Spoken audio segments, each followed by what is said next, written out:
Hello সবাইকে। তো দিনটা ছিল শিবরাত্রি। আমি সকাল থেকে উপোস করেছিলাম, আর আমি আর মা প্রত্যেক বছরই সন্ধেবেলায় পুজো দিতে যাই। তো এই দেখো মন্দিরের সামনে চলেই গেছিলাম। ভাবলাম তোমাদের সাথে শিবরাত্রির দিনটা একটু শেয়ার করি। সকাল থেকে দেখানোর মতো তো কিছু ছিল না। এই দেখো পুজো হচ্ছিল, তখন শিবের মাথায় সবাই জল ঢালছিল, তাই আমি আর মা একটু অপেক্ষা করছিলাম। আর দেখো সেদিন কত ভিড় ছিল মন্দিরে। আরও ভিড় হয়, কিন্তু সকাল থেকে পড়ে গেছিলো শিবরাত্রি, তো সেই কারণের জন্য তাও অনেকটা ভিড়টা কমই ছিল। আর আমি শিবরাত্রির উপোসটা প্রত্যেক বছরই করার চেষ্টা করি, অনেক ছোট থেকেই আমি শিবরাত্রির উপোসটা করি।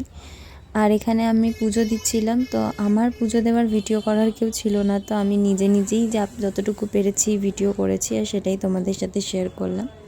তো এখানে পুজো দেওয়া আমাদের কমপ্লিট হয়ে গেছিলো। তো ভালোই পুজো দিয়েছিলাম, ভালোই গেছিলো দিনটা আমার। তো এবার জাস্ট বাড়ি ফেরার পালা। বাড়ি ফিরে তো খাওয়া দাওয়া করতে হবে, সকাল থেকে উপোস করেছিলাম, তো বাড়ি যাচ্ছিলাম। তো দেখা হবে নতুন একটা ভিডিওতে তোমাদের সাথে। আর তোমরা কে কেমন করে শিবরাত্রি কাটালে অবশ্যই কমেন্টে জানিও। টাটা সবাইকে।